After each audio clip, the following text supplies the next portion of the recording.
السلام علیکم دوستوں، آج ہم بات کریں گے فلائٹ MH370 کے بارے میں۔ یہ وہ بدقسمت جہاز ہے جس نے اپنا سفر تو شروع کیا لیکن وہ اپنے اختتام تک نہ پہنچ سکا۔ فلائٹ MH370 نے مقامی وقت کے مطابق 12:41 پر اپنی اڑان بھری اور 1:01 پر 10,700 میٹر یعنی کہ 35,000 فٹ کی بلندی پر پہنچی۔ Aircraft communication and messaging reporting system ACARS، جس نے ہوائی جہاز کی کارکردگی کے بارے میں ڈیٹا منتقل کیا، اپنی آخری ٹرانسمیشن صبح 1:07 پر بھیجی اور بعد میں اسے بند کر دیا گیا۔ عملے کی طرف سے آخری آواز 1:19 پر ہوئی اور 1:21 پر طیارے کا ٹرانسپونڈر جو ہوائی ٹریفک کنٹرول سے رابطہ کرتا تھا جس کو بند کر دیا گیا۔ بالکل اسی طرح جب طیارہ جنوبی چین کے اوپر سے ویتنامی فضائی حدود میں داخل ہونے والا تھا، صبح 1:30 ملیشیا کے فوجی اور سویلین ریڈار نے طیارے کا سراغ لگانا شروع کر دیا۔ جب اس نے اپنا روٹ چینج کیا اور پھر جنوب مغرب میں جزیرہ نما ملیشیا اور پھر شمال مغرب میں ابنائے ملاک کے اوپر پرواز کی، صبح 2:22 پر ملیشیا کے فوجی ریڈار کا بحیرہ انڈمان کے اوپر طیارے سے رابطہ منقطع ہو گیا۔ بحیرہ ہند کے اوپر جیو اسٹیشنری مدار میں ایک سیٹلائٹ کو پرواز MH370 سے گھنٹے کے حساب سے سگنل موصول ہوئے اور آخری بار صبح 8:11 پر طیارے کا پتہ چلا۔ طیارے کی ابتدائی تلاش بحیرہ جنوبی چین پر مرکوز تھی۔ اس بات کے تعین کرنے کے بعد کہ ٹرانسپونڈر بند ہونے کے فوراً بعد پرواز MH370 مغرب کی طرف مڑ گئی تھی۔ تلاش کی کوششیں ابنائے ملاک اور بحیرہ انڈمان کی طرف چلائی گئیں۔ 15 مارچ کو طیارے کے لاپتہ ہونے کے ایک ہفتے بعد سیٹلائٹ رابطے کا انکشاف ہوا۔ سگنل کے بند تجزیے سے طیارے کا صحیح طور پر پتہ نہیں چل سکا، لیکن اس بات کا تعین کیا گیا کہ ہوائی جہاز 2 کوسوں پر کہیں بھی تھا، ایک جو اسے جنوب کی طرف آسٹریلیا کے جنوب مغرب میں بحیرہ ہند تک پھیلا ہوا تھا اور دوسرا ویتنام سے ترکمانستان تک پورے ایشیا میں شمال کی طرف پھیلا ہوا تھا۔ اس کے بعد شمال کے علاقے جنوبی کوس پر آسٹریلیا کے جنوب مغرب میں بحیرہ ہند اور جنوب مشرقی ایشیا مغربی چین برصغیر پاک و ہند اور شمالی کوس میں وسطی ایشیا تک پھیلا دیا گیا۔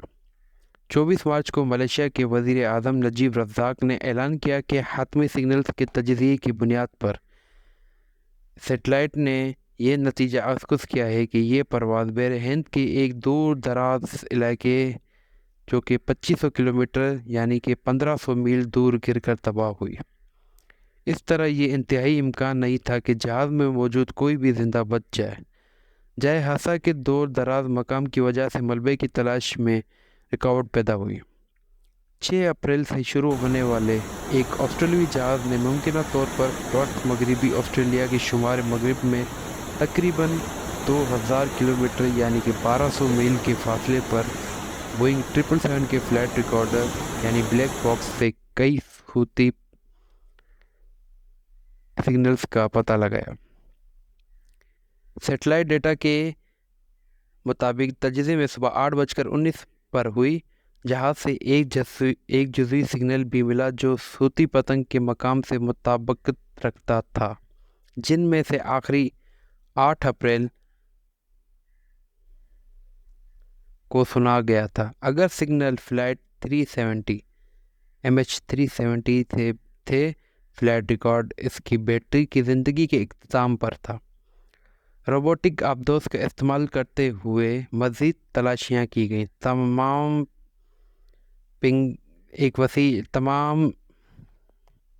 آپریشن ایک وسیع علاقے میں پھیلا ہوا تھا۔ آبدوز کو کوئی ملبہ نہیں ملا اور ٹیسٹوں سے پتہ چلا کہ صوتی ساز و سامان میں ایک ناقص کیبل کی وجہ سے پنگ پیدا ہو سکتے ہیں۔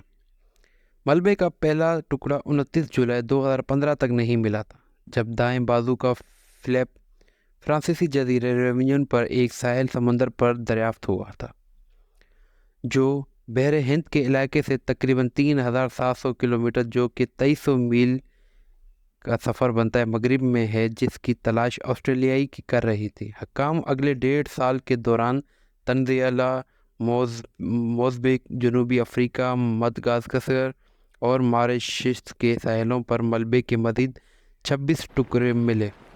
27 میں سے 3 ٹکڑوں کی مثبت طور پر شناخت ہوئی ہے کہ وہ فلیٹ MH370 سے آئے تھے، اور خیال کیا تھا کہ 17 ممکنہ طور پر ہوائی جہاز سے آئے تھے۔ کیبن کے اندرونی حصے سے 2 ٹکڑے آئے تھے، جس سے معلوم ہوتا ہے کہ طیارہ ٹوٹ گیا تھا۔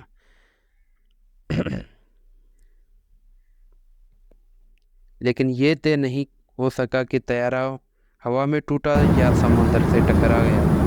تنزانیہ میں پائے جانے والے ری یونین ونگ فلپرون اور دائیں بازو کے فلپ کے ایک ٹکڑے کے مطالعے سے پتہ چلتا ہے کہ طیارہ کنٹرول شدہ نزول سے نہیں گزرا تھا، یعنی جہاز کو پانی میں اتارنے کی ہدایت نہیں کی گئی تھی۔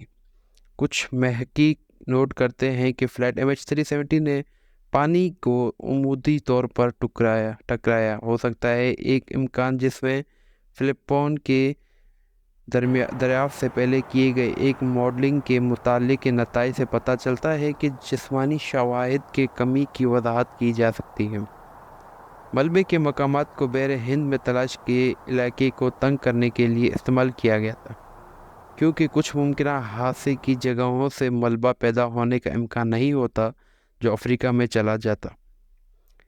ملائیشیا، آسٹریلیا اور چین کی حکومتوں نے جنوری 2017 میں فلائٹ MH370 کی تلاش کو روک دیا۔ ایک امریکی کمپنی اوشین انفینٹی کو ملائیشیا کی حکومت سے مئی 2017 تک تلاش جاری رکھنے کی اجازت ملی۔ جب ملائیشیا کی حکومت نے فلائٹ MH370 کی گمشدگی پر اپنی حتمی رپورٹ جاری کی، مکینیکل خرابی کا انتہائی امکان نہیں سمجھا جاتا اور فلائٹ پاتھ میں تبدیلی کا امکان دستی ان پٹ کے نتیجے میں ہوا، لیکن تفتیش کار اس بات کا تعین نہیں کر سکے کہ فلائٹ 370 یعنی MH370 کیوں غائب ہوئے۔ فلائٹ 370 کی گمشدگی کے بعد کے ہفتوں میں نظریات میکینیکل ناکامی سے لے کر پائلٹ کی خودکشی تک تھے۔ ACARS اور ٹرانسپونڈر سگنلز کے نقصان نے ہائی جیکنگ کی کسی شکل کے بارے میں جاری آرائیوں کو ہوا دی، لیکن کسی فرد یا گروہ نے اس کی ذمہ داری نہیں لی، اور ایسا لگتا ہے کہ ہائی جیکر نے جہاز کو جنوبی بحر ہند کی طرف اڑایا ہوگا۔ ممکنہ طور پر ہوائی جہاز کے اندر سے سگنلز بند کر دیے گئے کہ حملے میں کسی نے خودکشی کا مشورہ دیا، لیکن پرواز سے فوراً پہلے فرسٹ آفیسر یا کیبن کریو کے رویے میں واضح طور پر کچھ بھی مشکوک نہیں پایا گیا۔ 2016 میں نیو یارک میگزین نے رپورٹ کیا کہ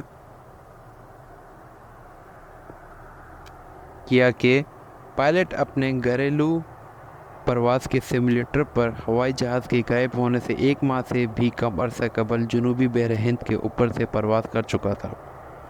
ایک نقلی پرواز جو لاپتہ طیارے کے آخری راستے سے قریب سے مماثل تھی۔ یہ انکشاف پائلٹ کی ذاتی زندگی کے بارے میں مزید معلومات کے اجراء کے علاوہ پہلے سے سوچے سمجھے پائلٹ کی طرف سے بڑے پیمانے پر قتل خودکشی کے تصور کو تقویت دیتا ہے۔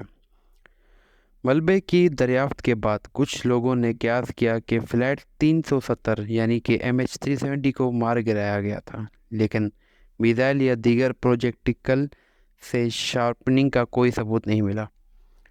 بہرحال یہ اللہ بہتر جانتا ہے کہ فلائٹ MH3 کے ساتھ آخر میں ہوا کیا۔ نہ ہی اس کے پائلٹ کو الزام دیا جا سکتا ہے اور نہ ہی یہ کسی دہشت گردی کا واقعہ تھا۔ بہرحال غیب کی خبر تو صرف اللہ کو ہی ہے۔ دوستو، امید کرتے ہیں آج آپ کو ہماری کہانی ضرور پسند آئی ہوگی۔ آئندہ بھی ایسے ٹریجڈک اسٹوریز دیکھنے کے لیے ہمارے چینل کو سبسکرائب کریں، لائک کریں اور کوشش کریں کہ اس کو شیئر کریں اپنے دوستوں کے ساتھ۔ بڑی مہربانی، شکریہ، اللہ حافظ۔